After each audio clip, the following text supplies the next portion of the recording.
All right, we're going to get started here, and you can break in the new chairs. They're still a little stiff, but it'll give you good posture this morning. They look wonderful.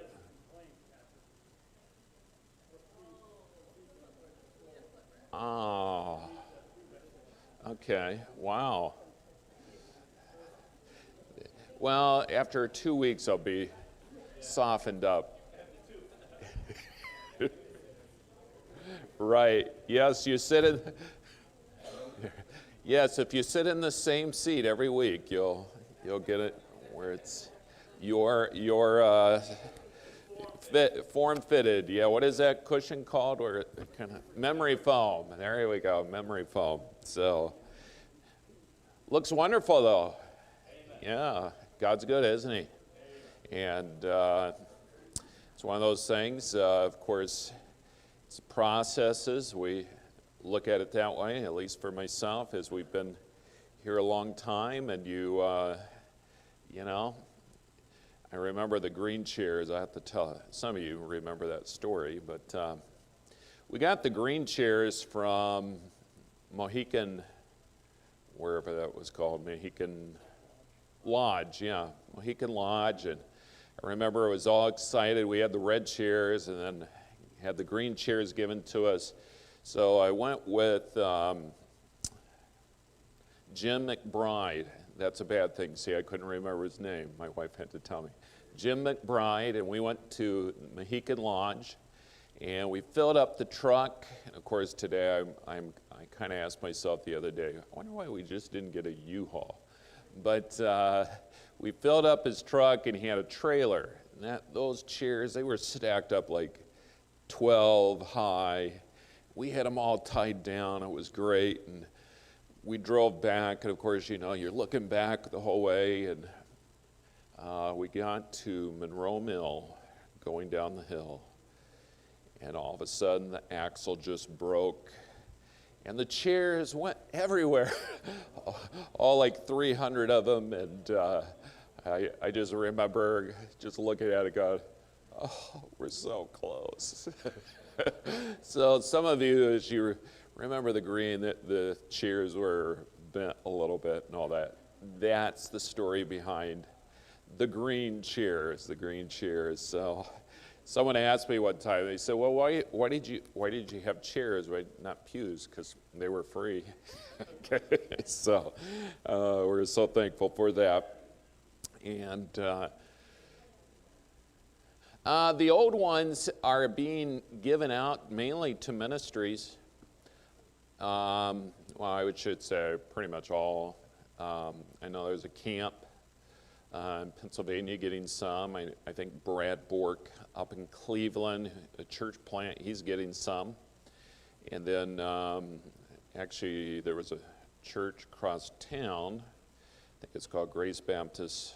I went and dropped off chairs there, and they're keeping it for a guy who's doing a church plant in Wyoming or something like that. So they're ultimately going to go there. So really all the chairs have been divvied out, which most of them are in room 104 still, but filled up that room. But hopefully we'll be able to get rid of those. We took some of the red, put them downstairs, and so we kept the red and getting rid of the green there. Some of the red, of course, are going out. All right, just other than that, some events that will take place. There's a Widowers Luncheon March 4th. Hard to believe it's almost March. Yes, okay. It's supposed to be what, 50s tomorrow? 50s? Or today, 50, yes. Okay, 50 today. 60, I think one day we'll all be able to go out and tan. All right, 60 degrees, so looking forward to that. But the Widowers Luncheon, there's a ladies' retreat. Really encourage you ladies, go. That's a good time. Try to get someone to go with you. And that's also out there March 12th, I believe. It's a Friday, Saturday, March 11th and 12th. And then, of course, we have Evangelist Swanky coming, and always enjoy his preaching, and heard him many years. And I always encourage you, put that on your calendar. Just plan on coming out every night. We always understand it's a busy. I probably don't even have to say it because most of you, this crowd seems to come. So I encourage you, though, try to get people out. His preaching is good, the Word of God, and of course, as we get out. And Easter is in April, and all those things will be coming. All right, let's take our Bibles to Genesis 37. Oh, I forgot. Anniversaries. Okay. I guess Terry and Diana, you didn't get it last week, did you? Oh, it's their anniversary. All right. Okay. And right behind them, Dan and Carla. Wow. All right. Okay, then also I'll just let you know, Josh and Missy, they have a anniversary on the 23rd, the Laymans, okay, the Laymans. So I believe they are gone like Wednesday, Thursday, Friday. So sorry you listened to me on Wednesday night, okay. But just kind of send them a card. I think it's always good. And then we'll get Tom and Dana the next week. All right. We've got some birthdays. I'm trying to see. I don't think anyone in here has a birthday. Anybody? There's a lot of them, but no one's in here. Let's see. Okay. Well, happy anniversary. Dan and Terry, taking the wives out, hopefully. Put some pressure on. All right. Yeah. Yes. We, of course, some have asked, my wife and I, we kept having a septic issue. Finally figured out it was a crushed line, so they had the backhoe and everything out there, so. Yes, cha-ching. Okay. But our, should say our son and father-in-law, they're out in South Africa, and it's been good. Judd's been helping with the kids teaching math, which are like, yes. All right, so he gets up with the kids at, I think, like 6:30, and gets them up out of bed, make sure they brush their teeth. And then he teaches them, does a few other different things throughout the day there. And father-in-law has, like, I think he said 25 jobs on a list, and he's doing those. But this last week they were able to go to some place down where? Jeffreys Bay. I'm sure you've all heard of that, but Jeffreys Bay is like close. I don't know how far, 14 hours from where they're at, but kind of down at the bottom, Cape Horn. They're a little bit of ways, but kind of down on the ocean. So Judd was able to try to do surfboarding. And of course, if you know anything, that's where you have the great whites. Jaws, right. But he ended up going some surfboarding, and it was fun. I don't think he did. It's the Indian Ocean. He just said it looked dirtier. Probably he thinks of Pensacola, which of course is nice and blue down there. But yeah, so he was able to do that. And I think a couple of weeks ago, of course, South Africa, they've got the animals, and so they went on some trip, and they had some elephants that were, of course, right next to their vehicle. And one of them started running at the vehicle, and you could hear him nervously laughing. And I think Rachel is telling Joel, back up. And of course, they're going in reverse, and the elephant's still kind of running at him. So sooner or later, it just stopped. They must have gotten out of the far enough, and then you could hear Joel, the one elephant, kind of went behind him. He's circling us. He's going to get us. So they're having a good time, and we believe it's good for Judd just being able to see what takes place there with the ministry, different things like that. All right. I'm supposed to ask this question: what caused Joseph's brothers to hate him? And so this morning we're going to look at Joseph, and a lot of times we understand, and I'll try, Bill, to be a good guy and stay right on the camera. Okay. Oh, that's all right. It's all right if I'm blurry. All right. But we're looking at Joseph, and most of us know the story, but when you think about Joseph, I want to just open it up this way. Specifically the early years. The early years, we know about the dream. That's what we're going to look at here this morning. Then he's sold into slavery. But as you think of his early life, what are some things that you think about his life? Maybe you've learned, maybe you have applied.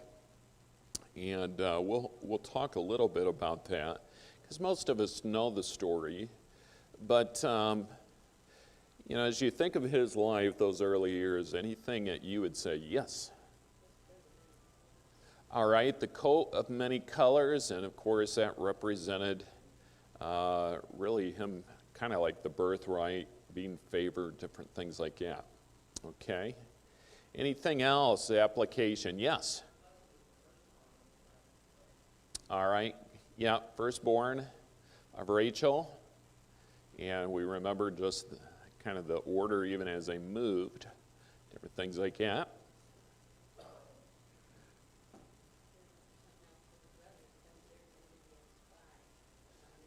Okay, yeah, he was kind of the spy. And of course, I think some of that we're going to look at even with the question, what caused the brothers to hate him?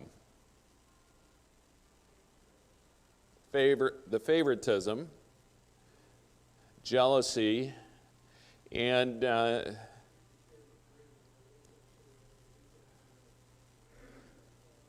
right. And he gave him the dream. There were two dreams, and again, we'll look at it. And really, from the dream, the thought was, hey, you're going to bow down to me one day.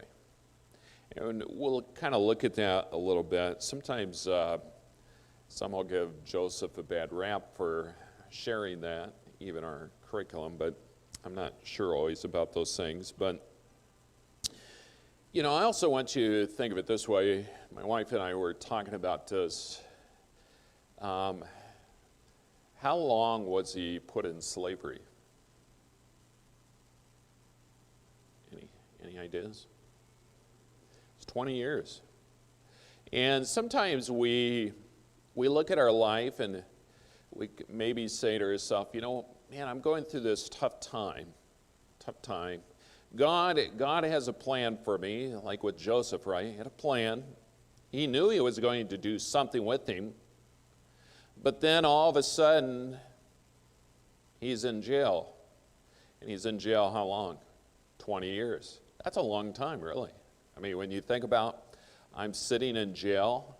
Now, some of us will say, well, he was put over the prisoners. All right, how many of you would like that job? To be in prison, and your job is to be over them. It's kind of like my son getting the kids out of bed, those things. I guess I could look at it this way. In the jails that we have today, maybe they should be a little more like Joseph's jails that he was in. But when I worked in the prison, sometimes they're like, these guys got it easy. Got it easy. Got a meal, got warmth.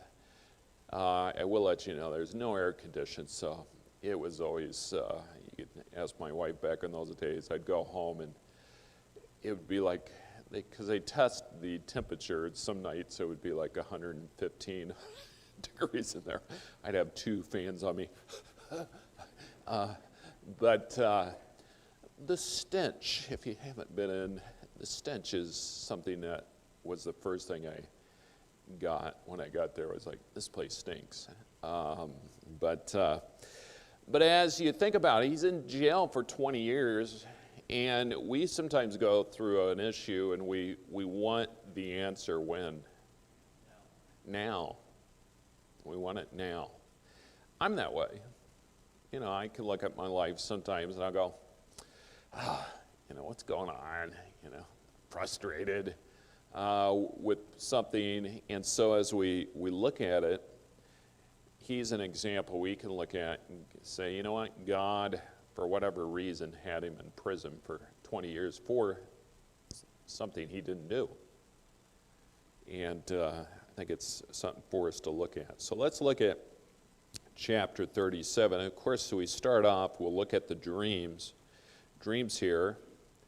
And verse 1, and Jacob dwelt in the land, this chapter 37, wherein his father was a stranger in the land of Canaan.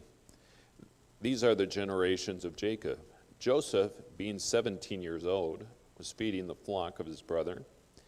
The lad was with the sons of Bilhah, with the sons of Zilpah, his father's wives. Joseph brought to his father their evil report. All right. Now Israel loved Joseph more than all his children because he was the son of his old age. He made him a coat of many colors. All right. And so there you can see, kind of like there is an evil report. And I kind of remember this. I think it actually was Evangelist Swanky who was preaching on this, I think maybe the last time he was here. He was talking about how they had gone different, places. And probably the reason they had gone to different places because they were in sin. They were going farther out and doing some things they shouldn't have been doing. But as you also look at verse 3, he loved Joseph more than all of his children because he was the son of his old age. And so we would probably call him what there? He's the baby of the family. He's the baby, he gets everything. Joseph was the one who never got spanked because he's the baby. And all the other brothers were probably like, looking at him. And of course, then he was given the coat. And so we could see that. Let's go to verse 5. Verse 5, just read a little bit there. And Joseph dreamed a dream, told it his brethren, and they hated him yet the more. And so we'll look at the dream there. And so as we think of these thoughts here, Joseph, of course, was the 11th of the 12 born. He was younger. He was younger there. He was 17. And, of course, he had brought a bad report about his brothers to father. Hey, Dad, the boys are, they're doing some bad things. And is that an issue? Well, snitching, there's a lot of ways you can look at that one. Okay. Oh, yeah. I got to stay behind the camera. Sorry.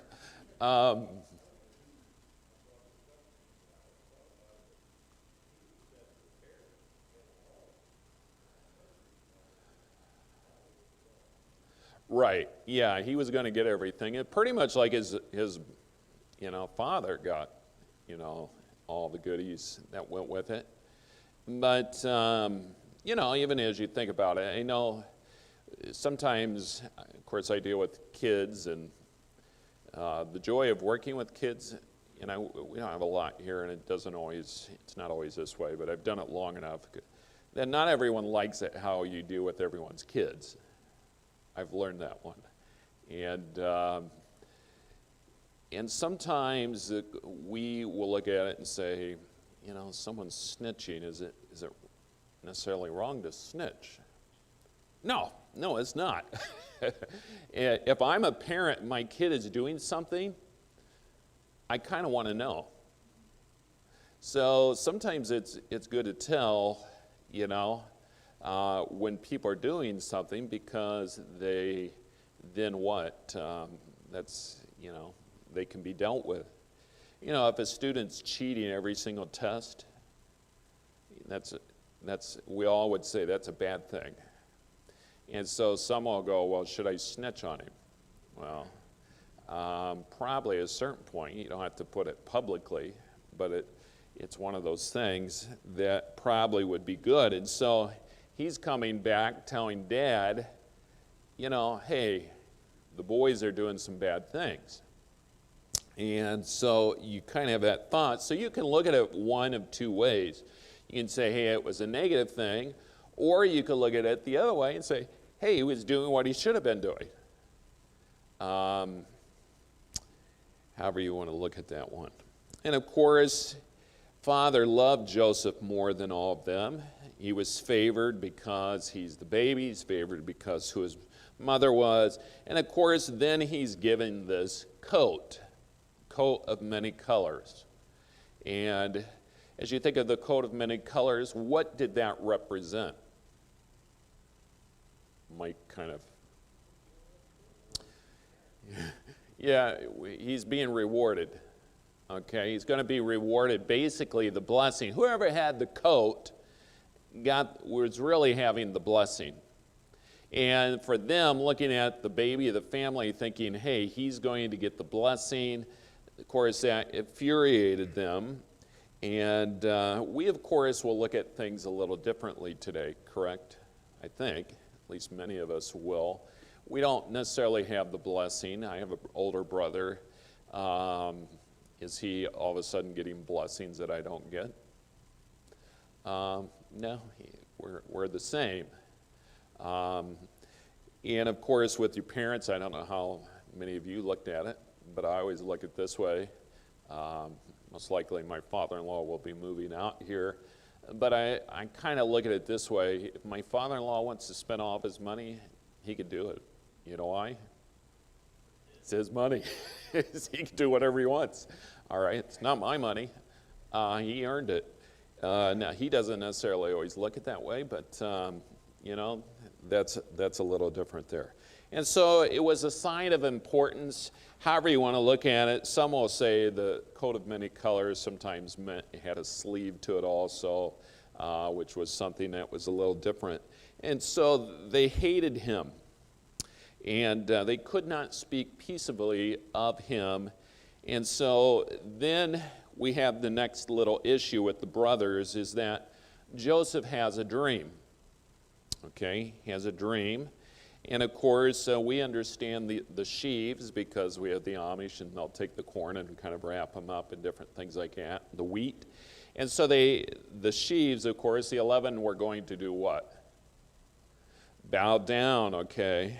They would bow down. They're kind of in a circle. He's in the middle, and they're all bowing down. Okay? And so they understood what he was saying. Okay? They understood. So these brothers, they hated him. They scoffed him. And they thought, we're not going to bow down to you. We're not bowing down to our little brother. Why would we want to bow down to him? And so then all of a sudden he says, well, I had another dream. Oh, great. Got another dream. Well, way to go. The dreamer. All right. I had a dream this week. And it was after we got our septic, and somehow I dropped like a ball into the toilet, and I flushed the toilet, and the ball went down the toilet, and it got clogged again. I don't know how I had that dream, but I had that dream, but that's what it was about. So maybe that was a nightmare because maybe it was more money down the drain. Okay. But as you think about it, here they already have an issue with him, and he's telling him the next dream. And of course, the sun, moon, the 11 stars are bowing down to him. So everyone's bowing down to him. And so, of course, it's infuriating the brothers, and he goes to Dad. He tells Dad the dream. And what does Dad do? He's a little upset with him. He rebukes him. And this is kind of, remember our question at the beginning, why did the brothers, hate Joseph? And so sometimes as I kind of go through this, the thought is, Well, should he have told the brothers the dream? Well, let me just kind of throw some things out there. Who gave him the dream? God. Example, I had the dream of the ball going down the toilet. I just am sharing, just hoping that someone will snicker or laugh a little bit to the story, make it a little more, fun. But, this is a dream from God. And if God gave you a dream, and it was, real, if God spoke to us that way, would you share it? Or would you keep it a secret? We'd probably share it because it's from God. Would you share it with Dad? Yeah, I would share it with Dad because God spoke to me. And we have other people who had dreams in the Bible, and they shared it. Do you ever remember who else? Okay. Daniel, okay. How about Samuel? Remember Samuel, the little boy? Got it. He was like, oh, I hear something going on, and he runs, and forgetting the name, told the high priest. Yeah, thank you, Eli. And he finally gives the name, and says, yeah, did you call? And he goes back to bed and hears it again and goes back to Eli. Finally, Eli figured out, too, who's calling? God. So that's an example. God talks.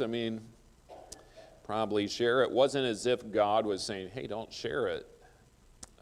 So sometimes I think, it's however you want to look at the story. Was it a bad thing that he told it? We don't necessarily know. Have you ever had someone twist your words? Just watch the politics every day, okay? You can see how words get twisted.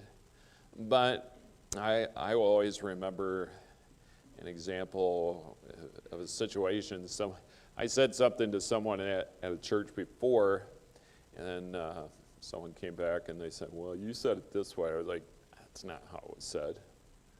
It wasn't said that way. People can change those things up.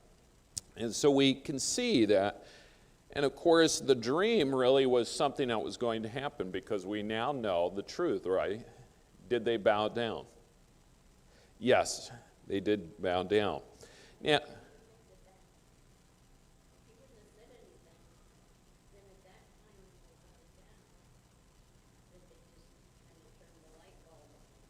Right. Yeah, it wouldn't have made as much of a stance because them knowing that, and he knew it too, they could look back and go, oh, wow, this really did happen, because they remembered it, okay? They would have remembered that. I think that's an important thought to understand. And so as we think about the truth here, some truths, one of the things that we could learn here, of course, through this is favoritism in a family. Good thing, bad thing? Bad thing, of course, we know that. Causes issues, and God provided a revelation. He had a plan. God was working in people's lives. He was working, of course, in many people's lives because ultimately Joseph was in Egypt. That saved Egypt, but it saved also all the people in the area because they had what? Food. So God was doing these things, and that's an important thing. Now, as you think about the robe, and this is some of the application as we think about it, typically we all understand it was given to who? Firstborn. Who was the firstborn? Reuben. I like a good Reuben. Okay? So Reuben was the firstborn, but the dream, of course, is confirming, Joseph really would be the one that would be blessed. And of course he was. He was a blessing, not just receiving it, but he was also a blessing to everybody else. And so I think these are important things for us to understand. So let's go back to Genesis 37.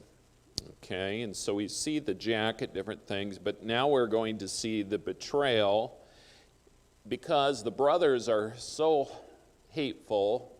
And I think this is something for us to understand. You think of all these individuals throughout the Bible where you have brothers killing their brother. It's hard to believe. I mean, for who they are, their family, what they're supposed to represent. I mean, hopefully most of us don't think about hopefully killing our brother. Of course, if we think it in our heart, it is that.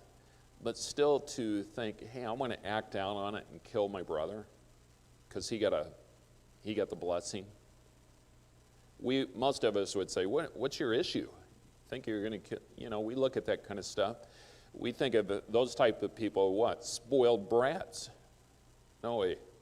I think it was like the story of the Menendez brothers or whatever, about 20 years ago maybe. They were in Hollywood and killed their parents. Why? Because they wanted the money. Wanted money. We would say what? Spoiled brats. Okay? And so we see this then in chapter 37. And we're going to skip some of it. You could read there. But look at verse 18. So he's out there looking for the brothers in verse 18. When they saw him afar off, even before he came near unto them, they conspired against him to slay him. So all the brothers they're like, yeah, let's just kill him. Hey. So we all understand there's certain things here. Not one of them really is standing up. That's a dumb idea, guys. To kill your brother. No, hey, let's do it. I think we should do it this way. I don't know what they're thinking of how they want to do it, but they're conspiring. It pretty much is all of them, and of course we do understand one of them pretty much either thought it was a bad idea and just wasn't willing to share or got cold feet with it. And of course, who was that? Reuben. And so he's encouraging them not to kill their brother with time, okay? Hey, let's not do that. Of course, Reuben goes off, and he comes back, and he's gone. So he's thinking what? They killed him. And, of course, now they sewed him into what? Slavery. Sewed him into slavery.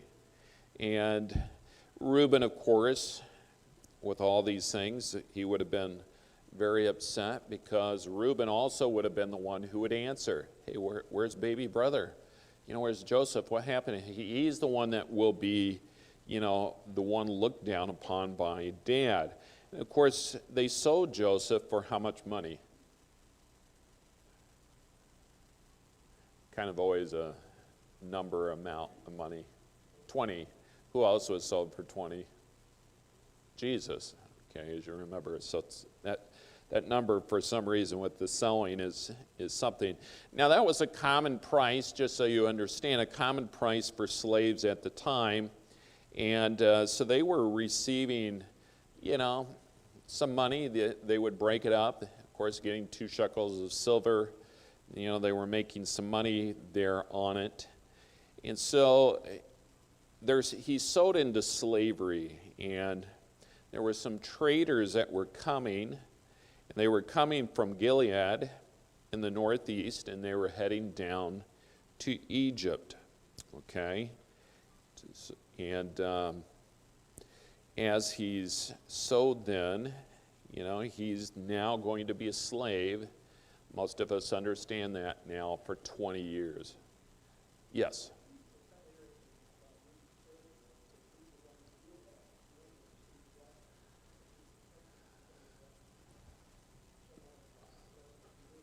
Right, yeah. And so at least there was some tugging, even though he was And as you go later, we'll look at Reuben and some of the things that, his life, he lost things because he wasn't necessarily always good.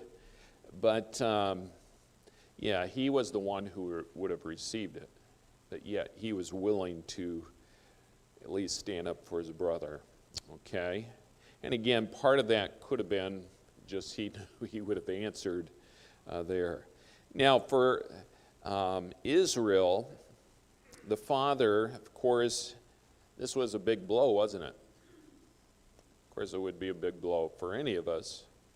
But basically, it talks about he would mourn Joseph's death pretty much until his death, is what he would say. It was just something he was going to mourn, and so it was a very big thing. And of course, the brothers, what did they do? Well, they took the jacket, killed an animal, put the blood on it. And of course, the deceiver was now being what? Deceived.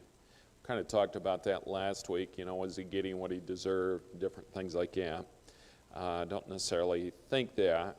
But as you look at this, again, this part of the story, what are some things that we can learn from it?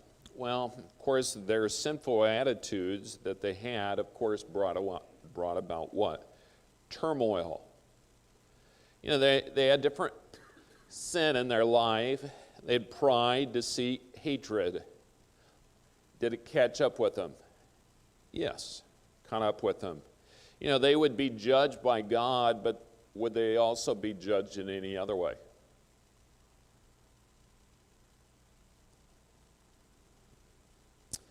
They'd be judged by God. Were they judged other ways? Any thoughts on that?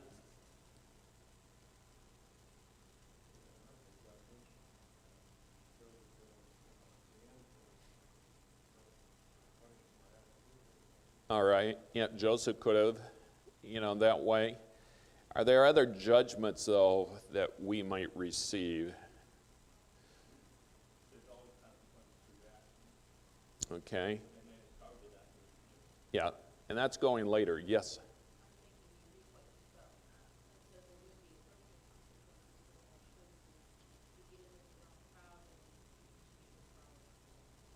Yes. And some of those are just natural. Because of the decision they made, there are going to be some other natural consequences. Sometimes we just look at it and go, well, I haven't felt the whap from God yet.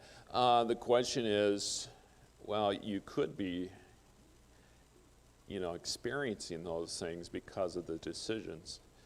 And that's the question, what would be some of those consequences?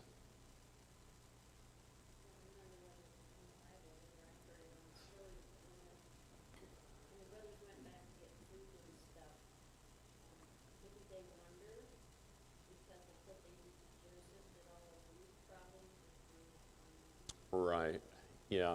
So they were kind of looking back at their life thinking, hey, our lives weren't great. We being punished. And, sometimes what else is there? You might look at it and say, well, I'm being punished. Maybe no one knows. Maybe you're not happy. If you do certain sins, sometimes you might be like, hey, I'm not really joyful. Why? Because of the sin. That's just a natural consequence in these young men, not really young, but older men there, they were paying for some of those things. Now, of course, we would look at some of the different, these traders that were going by. That was even part of God's plan. The notes would spend a little bit of time looking at these things. God basically was moving these traders to be right there at that time because it was in God's plan.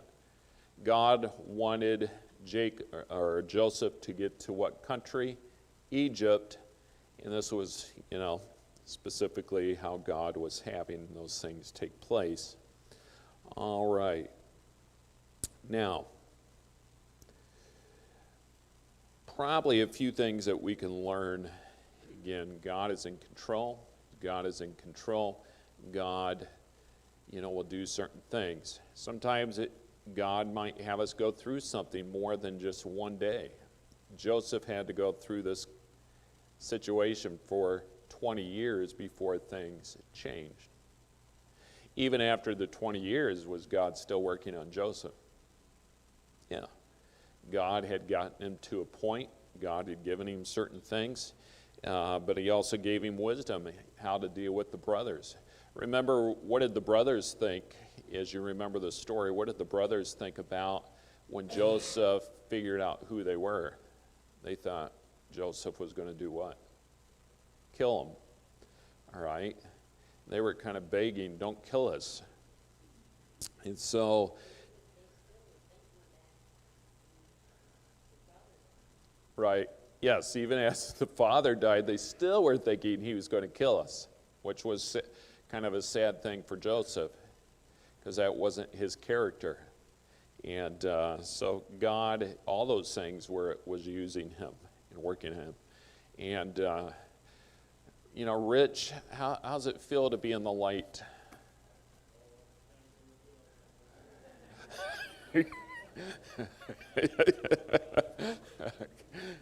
So, yes, you're right there. Okay. It's warming you up. Yeah. Okay. But we're thankful for the bright sun today, huh? Amen. Well, there's many things, hopefully, as we think of Joseph, this part. Of course, next week we'll probably look at him as he's in, dealing with Potiphar. You think about his life, he's sold into slavery, but then he has to deal with Potiphar's wife. That was probably, you think that was a downer for Joseph? That's probably a major downer when you think, first of all, I'm sold into slavery. Now I'm at Potiphar's house, and this lady makes this accusation. Now I'm going to prison. It's even getting worse. I mean, you think about it, someone made an accusation about you, which then put you into prison. That's a pretty difficult one, isn't it? It's a stain that you probably have on you. So we'll look at that next week. But let's close with a word of prayer. Dear Heavenly Father, Lord, we do thank you for the many things you've done for us. I pray that you would help us to learn, understand you're in control. Even during these things, times, the Lord, sometimes we might question. You could be working in us, others, people's lives. Pray that you would be with our service to come in Jesus' name. Amen. All right. Thank you very much.